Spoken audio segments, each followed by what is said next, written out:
Hello everyone, welcome back to the Sane Asylum. This is part 3.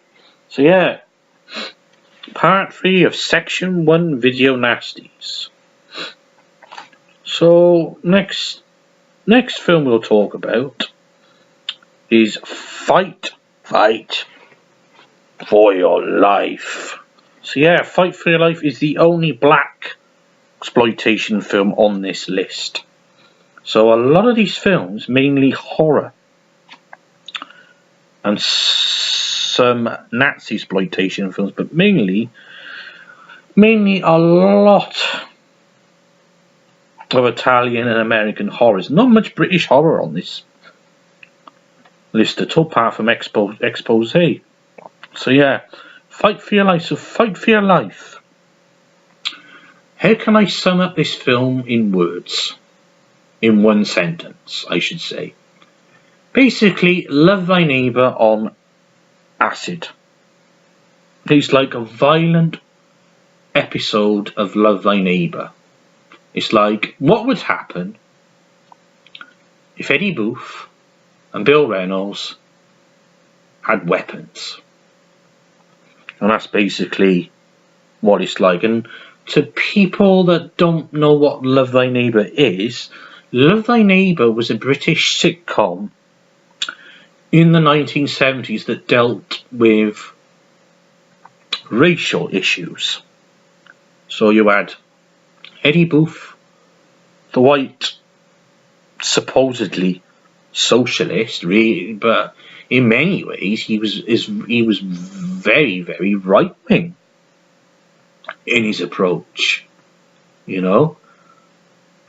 Very, very right wing, because he takes issue to a black couple that have moved in next door to him, and so the sitcom dealt with a lot of race, and there was a lot of very, very open, unabashed racism towards black people in Britain in the 1970s. It was a lot of racism, you know, and with right-wing parties like the National Front didn't exactly help the cause either, you know. But it was very popular. It was very popular over here because for a lot of reasons. I think the main reason was because a lot of black people that were living in Britain could identify with the racism. They could easily identify with the racism that they were probably experiencing. But if you watch that sitcom with an open mind, you would see that the sitcom isn't glorifying racism. In fact, quite the opposite. In fact, is condemning it. Because every episode, Bill Reynolds, you know, the West Indian black guy, he would outsmart Eddie Booth all the time. He would make Eddie Booth look like a complete bigoted idiot. You know, there's Eddie Booth, the red flag waving socialist. And like I said earlier, he was more right wing than left wing, really. When you actually look at it, in fact, he would have been more suited to the National Front, and Bill Reynolds would have been more suited to be a socialist, because it's like one episode is to do with the general election of '74, if I remember correctly, and you've got Eddie Booth, socialist, Harold Wilson, and you've got Bill Reynolds, Ted Heath. You know, and I sometimes look at that episode thinking, well, Bill Reynolds was more liberal in a way, and left-wing, more so than Eddie Booth.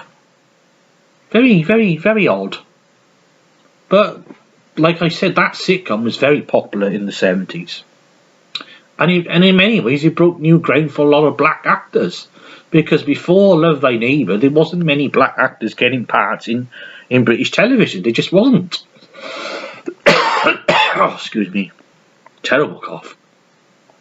there wasn't a lot of actors and actresses that were getting breaks on television. It wasn't until something like Love Thy Neighbour comes along that you started to see. I mean, obviously, Lenny Henry on Tiswas was one of the first breakthroughs for black people on television, but Love Thy Neighbour, it was popular. It was enormously popular. It just was. And for that to be shown today, it wouldn't be shown today. Because where are we in the world? PC world! You know, it wouldn't be deemed politically correct to show that now. Not at all. But I've grown up with 70s comedy where political correctness didn't exist, and I just watched it with an open mind. It's like on the buses, that would be considered sexist now. You know, joking about birds and out the sides of their knockers. That would be considered sexist now. You know, but what if a woman said, what if a woman joked about the size of a man's dick? You know, I'm just saying, you know, equality, you know, I'm just saying, you know. But yeah, Fight for Your Life is like a violent version of Love Thy Neighbour. You know, try not to spoil it too much, but the plot is these three criminals are doing, well, they're going to be doing hard time. Real hard time, but their truck crashes and they escape. And they end up in this black Christian household. And then of course the battle of wits between the main bad guy, Jesse Lee Kane, against the black preacher, Ted Turner. Yeah. I'm not joking, his name is Ted Turner, and it's a battle of wits. And Jesse Lee Kane is as a character, he's sort of like a pantomime sort of villain.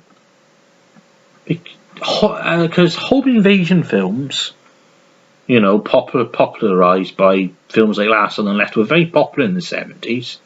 So it seems like every film sort of tried to replicate the David S. effect. You know, it's like whether it was I Spit on Your Grave or House on the Edge of the Park. All these films seem to try and have a David Hess sort of character, mean, nasty. You know, a right piece of work. And Jesse Lee Kane, the main villain, he's like a pantomime villain. You know, he's more over the top than David Hess, and you know, I can imagine that actor playing the Joker. He's got a really wild-eyed sort of. He's a wild-eyed sort of guy. You know, I imagine him wearing white makeup. To be honest, he's that sort of pantomime villain, but at the same time very nasty, very one-dimensional, but a lot of fun to watch. You know, you're rooting for somebody to kick his ass, put it that way, and it's. Basically, the racial language is used in such a violent way, and this film got rejected. A certificate release in '81 over here, it got rejected, and it's been banned ever since.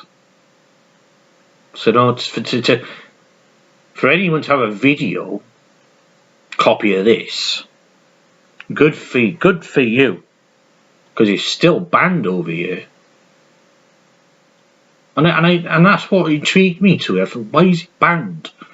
And I think the racial language used in such a violent way, instead of a comedic way, was probably a lot of heartache for the BBFC, but the family do how the table they do turn the tables on the villain, but for the first 40 minutes it's just they're a Christian family, prim and proper, wouldn't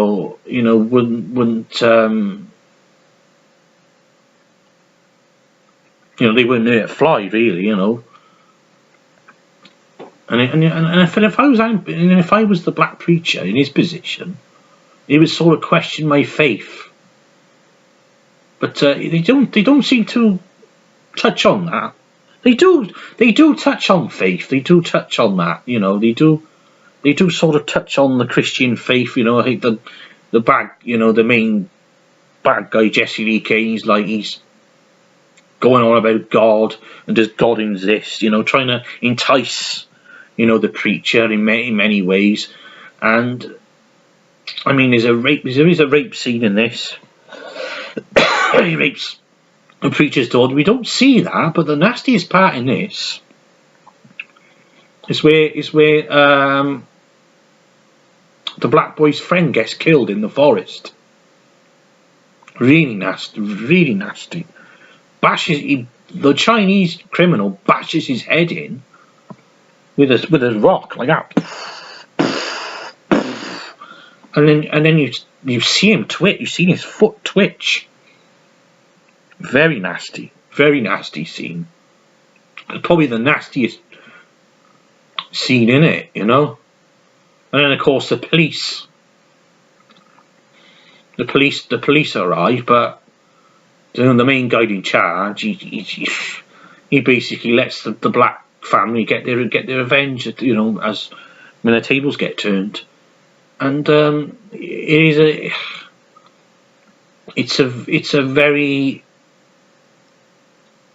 it is an uncomfortable watch. It's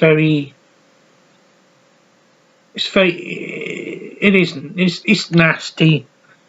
It's mean-spirited. It is so unashamedly politically incorrect. It's unbelievable. Unbelievable, to be honest. But that was the nature of exploitation films, wasn't it? Mean, nasty, and horrible. But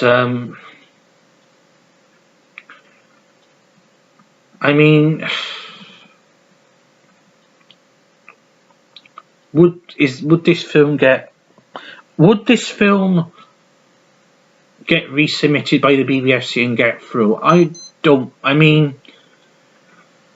You look at films like Black Klansman, which uses a lot of racial language in that, and of course you've got the Ku Klux Klan that entice racial hatred by violence. So how would the end of the day, Fight for Your Life, as mean-spirited and nasty and uncomfortable it can get as a watch, it doesn't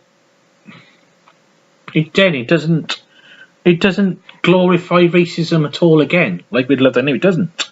In fact, it condemns the racism. Because at the end of the day, racism I don't understand at all. I've never understood racism as a concept. At the end of the day, the skin of your colour does not matter to me. It doesn't matter what. It doesn't matter. At the end of the day, we're all. I've said it before. We're all brothers and sisters in this world. We should all get along together, because at the end of the day, we're not going to live forever. So, any beliefs you have, whether it's religion or politics or whatever, at the end of the day, when we're all dead, it doesn't matter. It doesn't matter if you're a feminist or a Muslim. In the afterworld, it won't matter. It won't matter. So you can take your beliefs, or you can't take your beliefs with you in your coffin. So yeah, Fight for Your Life. It is mean. mean-spirited, vile, but at the same time very enjoyable at the same time, if that makes sense. So yeah, Fight for Your Life. So next film we'll talk about. We haven't talked about good old Benny Hill. I'm sorry, Lucio Fulci. I'm a Lucio Fulci. I will bitch slap you if you don't do my scene right. I'm a Lucio Fulci. Oh God! That's what I've done is cough. What's wrong with me? Too much talking. So yeah, the next film we're going to look at that was on the section 1 list is House by the Cemetery. Look at that. Brilliant. Lucio Fulci. So yeah, House by the Cemetery was the last film on the Gates of Hell trilogy. And you're probably thinking, what the dickens is the Gates of Hell trilogy? So the Gates of Hell trilogy consists of City of the Living Dead, which amazingly was not on the Nasties list. It was banned, but it was not on the Nasties, which is very, very, very, very odd. But it wasn't on the Nasties list, but it was still banned. The Beyond and House by the Cemetery. All 3 films are part of the Gates of Hell trilogy. So yeah, House by the Cemetery. House by the Cemetery is about this couple with their child moved to New Whitby in Boston. So the father and husband can do research, which pretty much leads to him finding stuff about the house which you shouldn't find about any house at all. Ooh. And of course the little kid Bob, he gets warnings from this little girl that's linked to the house saying, don't move to this house, don't move to this house. And the dubbing for Bob is fucking annoying. He's like, Mummy, my girlfriend said we can't move to this house. And Mum was like, what girl, Bob? God. Some of the dialogue in this, some of the dialogue is bloody dreadful, but it is an effective little horror film. Got really good soundtrack. Soundtrack sort of reminds me of I don't know why, it sort of reminds me of House of the Dead. Some of the pieces in it, particularly the main theme song.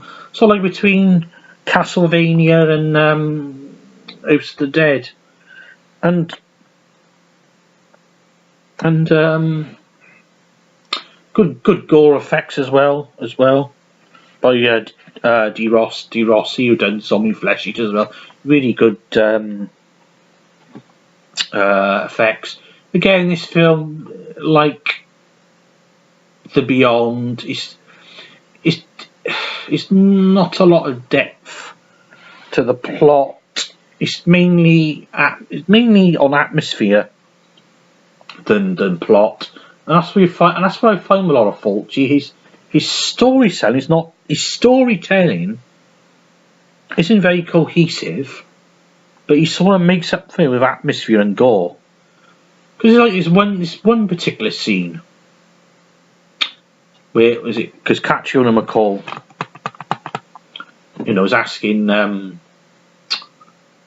helper to the house. She's saying she's cleaning blood off the floor, and Catriona McCall saying, "What are you doing there?"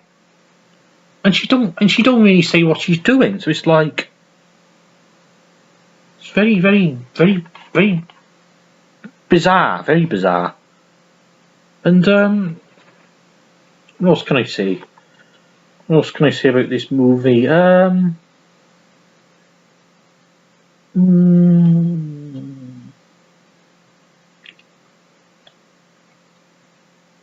don't think I add much more to it really, without spoiling it really.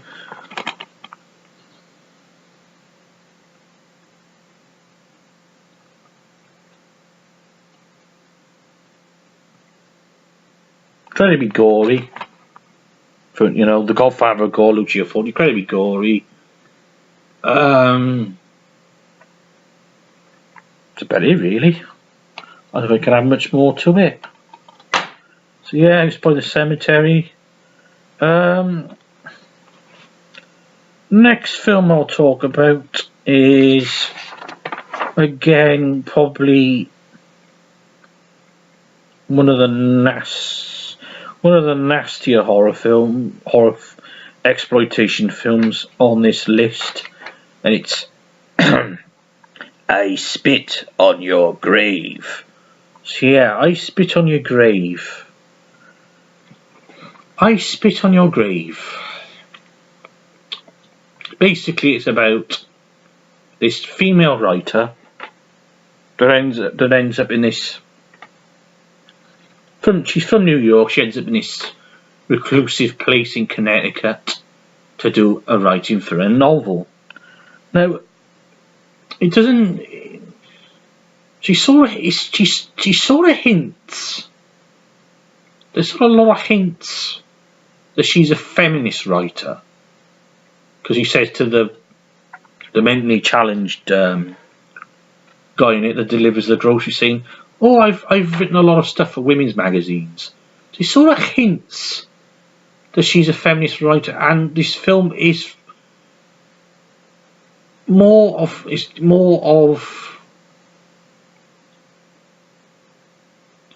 the rape. It's a rape and revenge movie from the feminist perspective. Like Last House on the Left is more from the nihilistic, misanthropic approach, but this film is more the rape and revenge is from the feminist perspective. So she gets raped. She gets raped 3 times. She gets raped 3 times. The second rape is probably the worst rape in it. It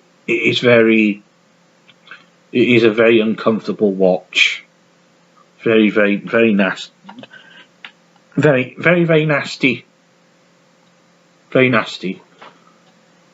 And of course, she plots her revenge. And there's no. It's so incredibly low budget. There's no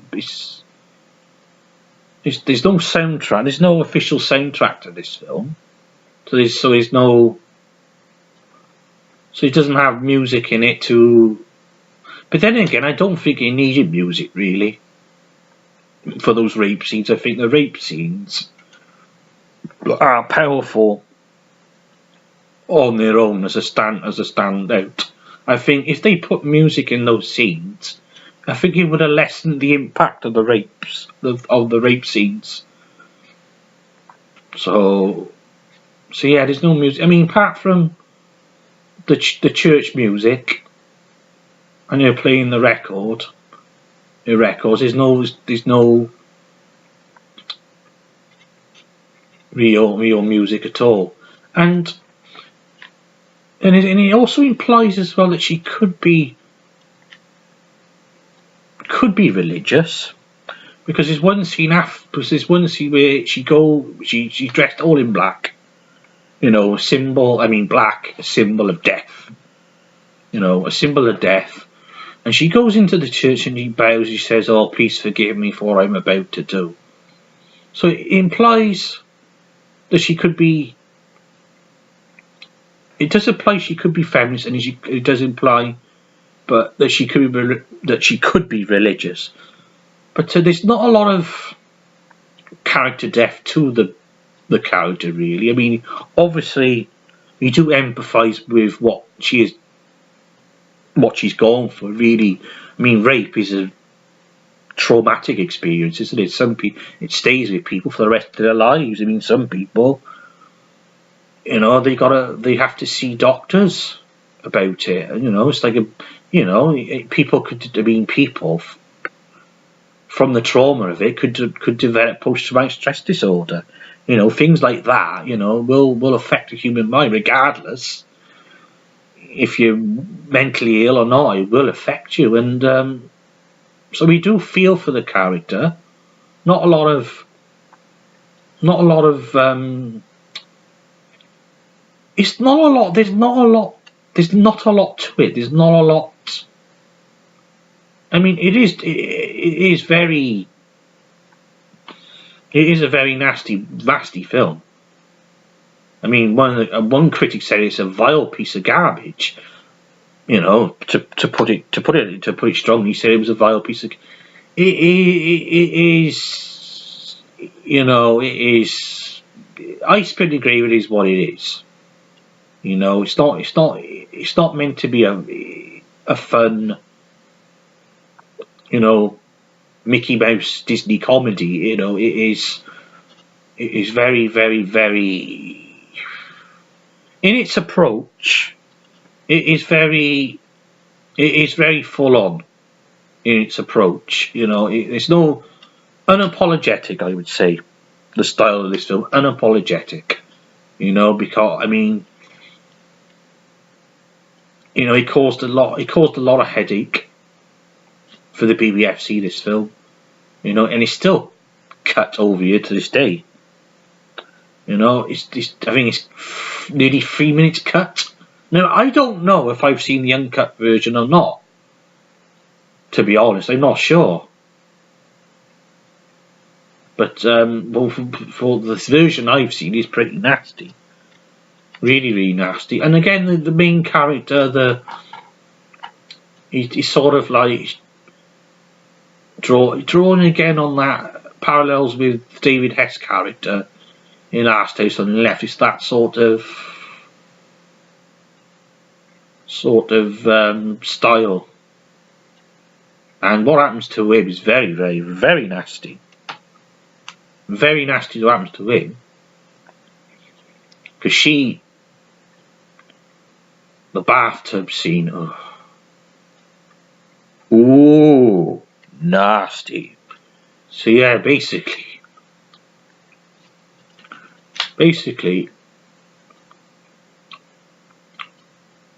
the main female character, Jennifer, is basically jacking him off, giving him a hand job in the bath, and then she goes where the floor is, gets her knife, cuts his dick off, and she locks her door and she starts rocking in her chair, playing classical music, and it's like probably one of the greatest satisfying deaths ever in a film. You know, because he was the main perpetrator of the rape. You know, I kind of felt sorry for. In a way, I kind of felt sorry for the mentally challenged character, his death, but in a way, I didn't. You know, he was going along with it. He was like, well, you need to get laid. You need to get laid. Oh, you'll never get laid. And it's just, but the main perpetrator, wow, just brilliant.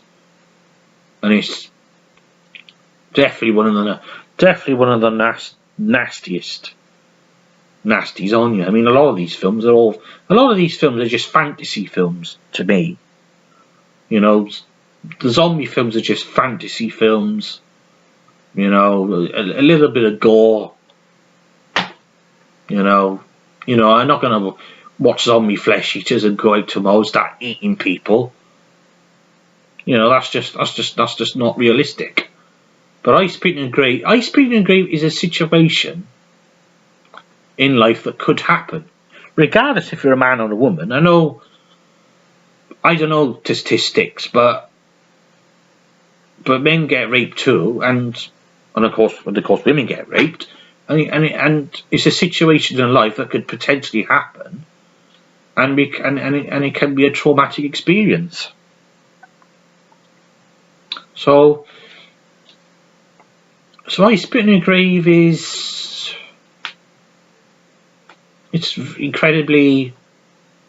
a very it's a very basic but effective low budget exploitation film, and it's been remade. You know, it's been remade. That's been remade. Three with 2 sequels, and pretty much a lot of films have taken from that film. So, you know, it's a very influential, regardless of what critics thought of it, and the horror fans love it. So, good film. Hope to get that on Blu-ray. It's a good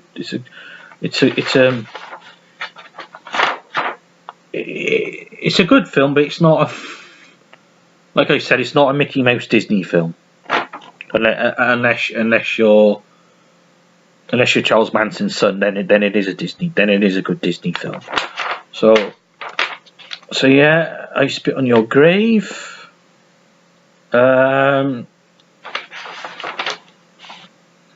What else can we talk about? So I think I'm going to talk about 2 more films. And Section 2 films I might do next year, I think. Because it's going to be too long otherwise, and I'm getting a bit, my throat is going. So yeah, 2 more films to talk about. Section 1, Video Nasty. So this film I find a very bizarre film to be on this list, to be honest. And it's Night of the Demon.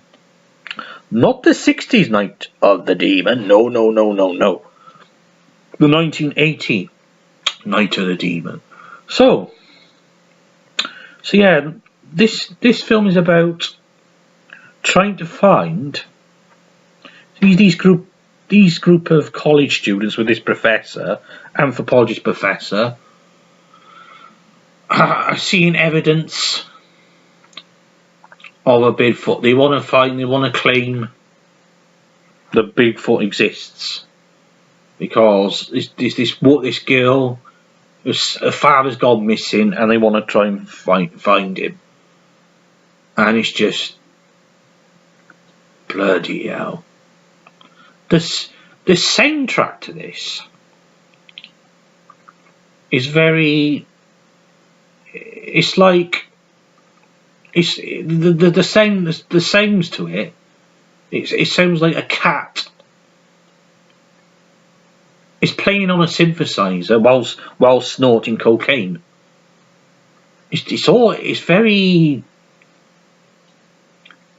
It's like the one says like, you know, it's like a fucking. I was like, what the fuck? What the fuck? What is? I'm like, what the fuck? And yet the opening theme song is like a medieval sort of ritual dance sort of piece. You know, it's got flutes on it and shit. And then the rest of the soundtrack is like this very heavy, overblown synthesizer sounding like a bloody cat, like a bloody siren. It's like the composer's going. It's like the composer had been up for 2 days, taking speed and snorting cocaine, and decided to write a piece of music. So it's mad, and it's that bad. This film is good. It's that type of that type of film. You know, the special effects are just so ridiculously laughable. It's quite enjoyable.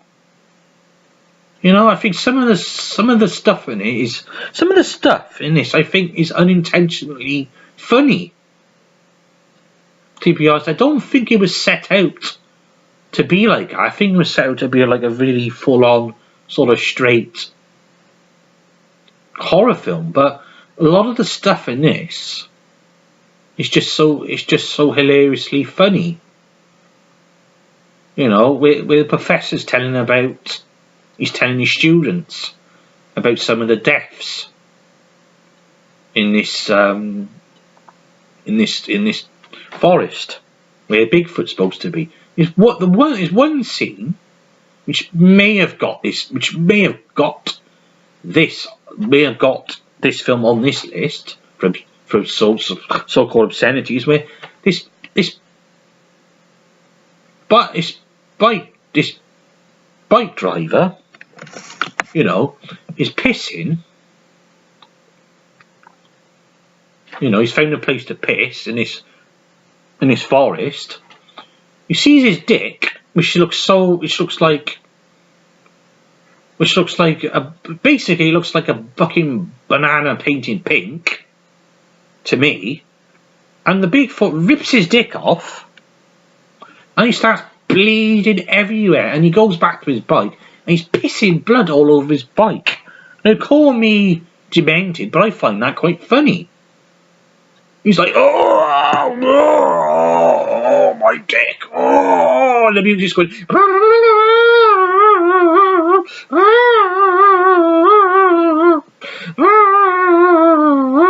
you know, it's like a kid on Christmas finding his first synthesizer and just playing with the buttons, going,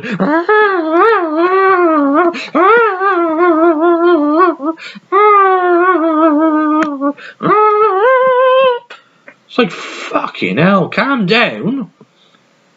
And then he got the one scene, and he rips a guy's intestines out and starts whacking him with his own intestines. It's just so ridiculously over the top.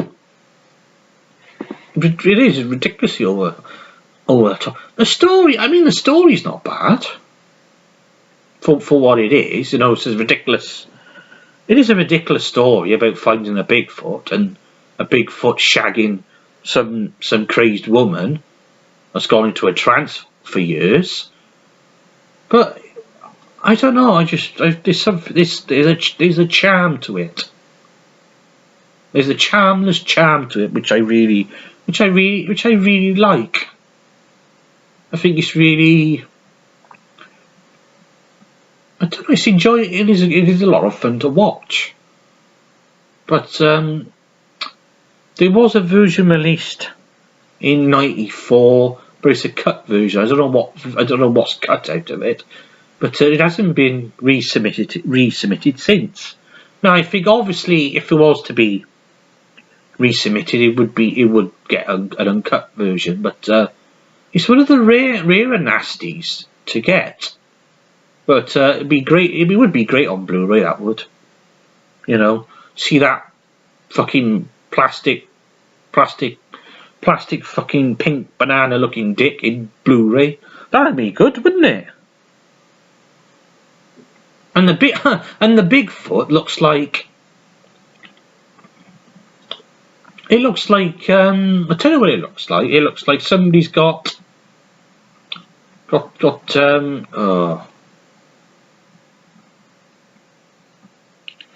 what's it called now? Basically got a moped, got loads of mopeds, stuck them together and made a Bigfoot. You know, it's so incredibly low budget, as most of these films on this list are. Silly, low budget, over the top films. Looks like that. It looks like a fucking big bohemian. It looks like a big fucking tower of fucking mops. Mad, absolutely bonkers. So yeah, that was Night of the Demon. Ah, poor Professor Nugent at the end. So yeah, last film I'm going to talk about, which is probably my favourite Nasty, and it's Lucian Fulci's Zombie Flesh Eaters. So yeah, Zombie Flesh Eaters.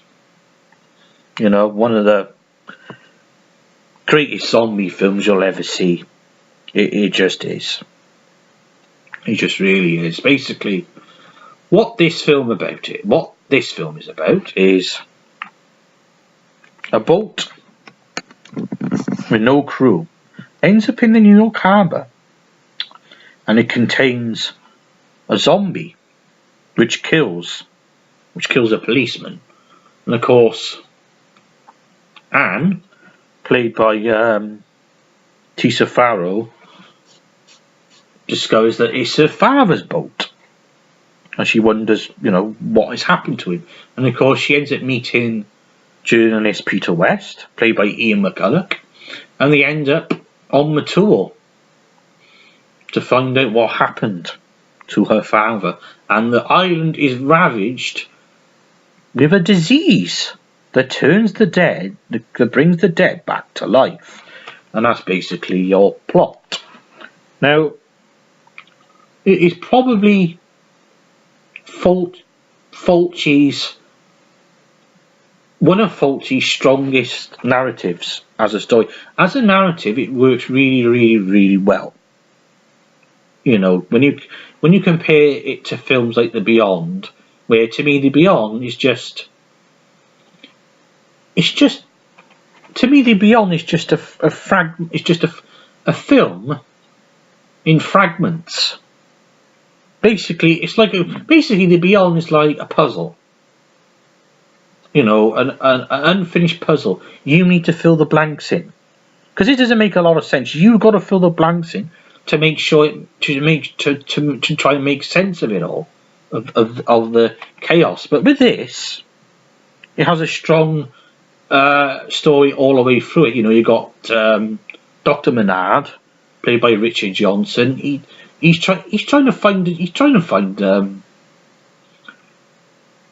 Not so much trying to find a cure. He's trying to find out what is going on this island. Why are the dead coming back to life?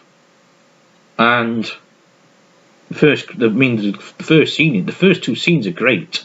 The first two scenes pretty much set the tone of the film, where this body is rising, where it looks like he's been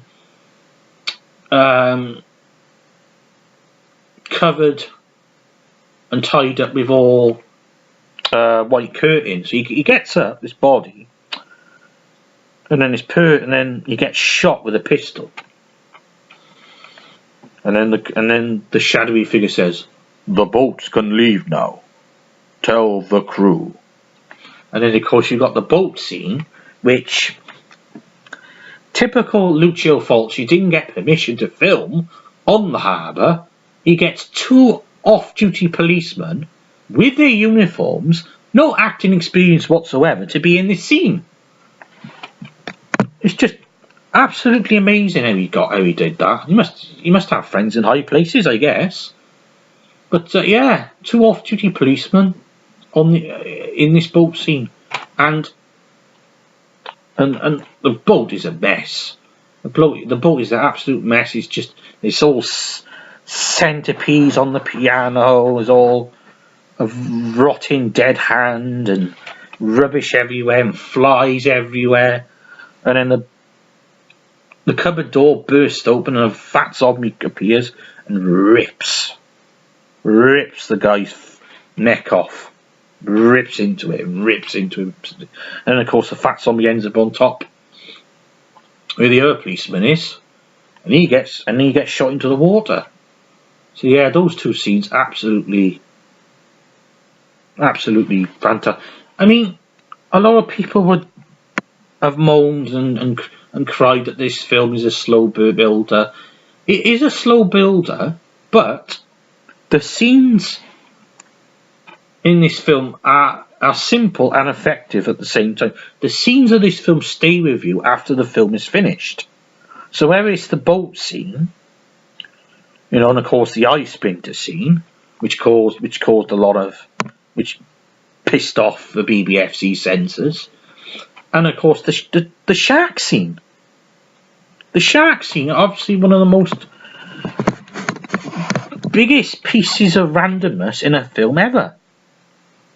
Just the shark was bad enough. With the scene of Aretta Grey goes into the water, and you think the shark's going to get it, and a bloody zombie attacks it, and then the zombie fights the shark.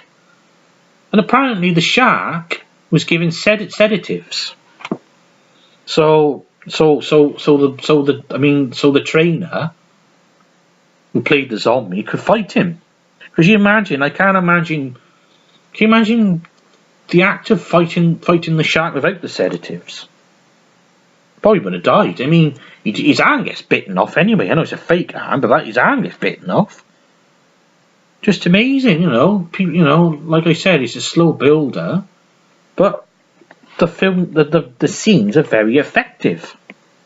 The part where the zombies start coming, the Spanish conquistadors, or as Al Cleaver say, the Spanish conquistadores.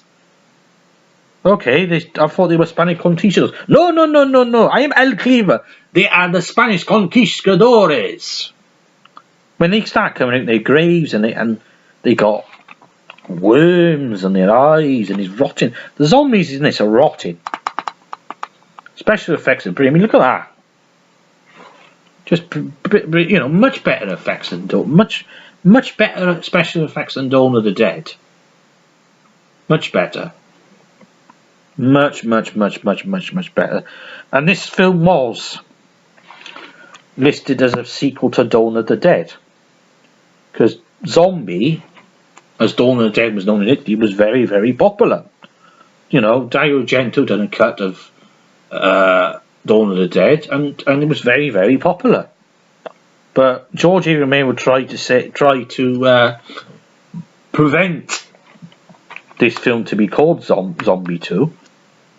But in a court of law in Italy, it was like, well, it was proven that zombie was not a word invented by George A. Romero. So Lucio Fulci could call it Zombie 2. And to be honest, there's hardly any similarities at all between Dawn of the Dead and this film. In many ways, it could be a prequel to Dawn of the Dead. It doesn't have that social commentary of consumerism. Dawn of the Dead was a social commentary on consumerism. Basically, the zombies were people just walking around mindlessly trying to find things to buy. That's basically, that's what people are like now. That's what people are like. People are obsessed with the latest gadgets or whatever, and they want to buy it. So he was attacking that. Whereas this, it sort of reverts back to the old voodoo zombie films before zombies became what they were in what they would become with Night of the Living Dead. It's absolutely completely different. It's like, basically this film is like films like White Zombie, only with a more gorier, twisted style to them. It's a more, with Fulci, he has a very, some would say misogynist. I'm not going to go in debate of his misogyny, but his style is very, a lot of his stuff is just nihilistic. It's not worried about, it doesn't care about anything at all. It's a bloodthirsty nihilistic film. And if you love gore, it is gory as fuck. Because back when it got released in the cinema back in 1980, it had to be cut. It had to be cut about nearly 2 minutes for it to get an X rating. X rating over here is porn films. So it had to get a 2 minute cut to get an X rating, because because Parliament didn't like. They didn't like the eye gouge scene, and they did not like the part where the zombies are eating Dr. Minan's wife, ripping her guts out and shit. You know, they did not like that at all. Did not like it, and you know, and again, the soundtrack by Fabio Frizzi and Giorgio Tucchi. I think I said his name right. Great soundtrack. Adds a lot of atmosphere to it. It's a lot of atmosphere to this film. There is a lot. You know, the scriptwriter wanted it to be like a sort of a neo-western type of film. It does have that feel of a western, story-wise, and the atmosphere is great. You know, when you got the wind in the background, you just got goats looming around, while the zombies are staggering in the background. Just absolutely brilliant. Just brilliant atmosphere to this film. And the soundtrack again. The soundtrack. You know, that's sort of like synth. It's like a synth, funky Caribbean style. You know, it's like Fritzy must have had the idea of combining the sort of drum heavy Caribbean style with the new technology of the synthesizer, and it works really, really, really well. It works really well. You know, and this one track, it sounds like a Crash Bandicoot reject. It really does. It's like, God blimey, I can imagine me bloody getting crushed by a boulder by this track. Over and over and over and over and over again. So yeah, Zombie Flesh Eaters. Got some really good features on you. Ian McCulloch talking about his splatter trilogy.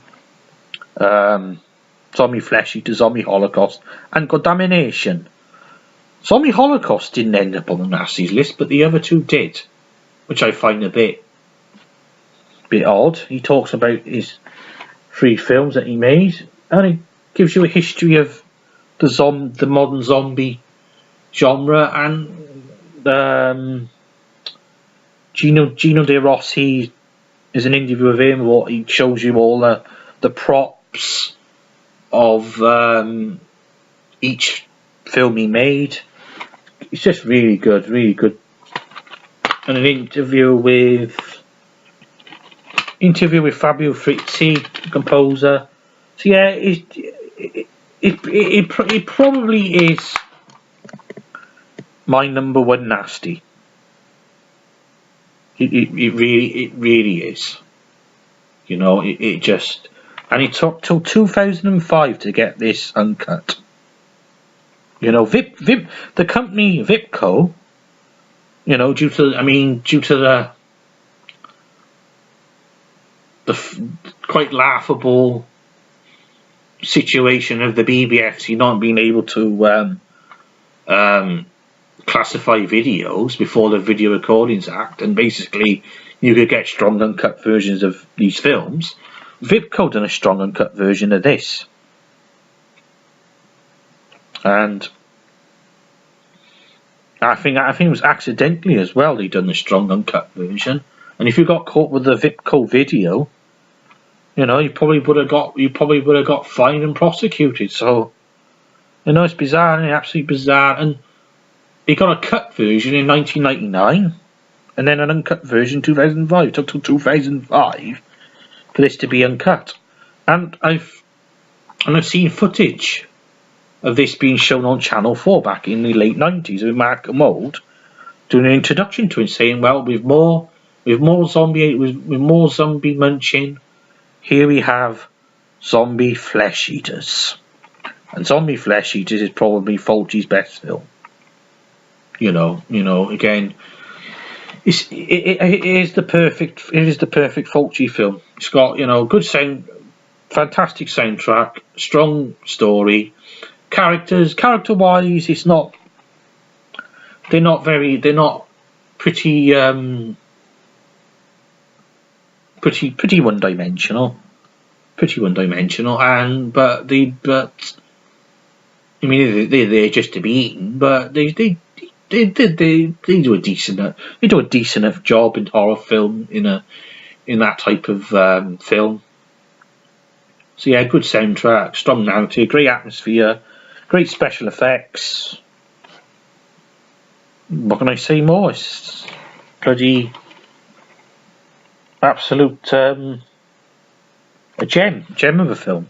So yeah, that was all the Section 1. Well, most of the Section 1 films. If I talk about all of them, we'll be here till fucking Christmas. So yeah, Section 1. Next year I might do Section 2. So I need to get more Blu-rays and watch a lot more of these Nasties, and Section 2 for next year. So yeah, thanks for watching. See you in the next video. Bye bye.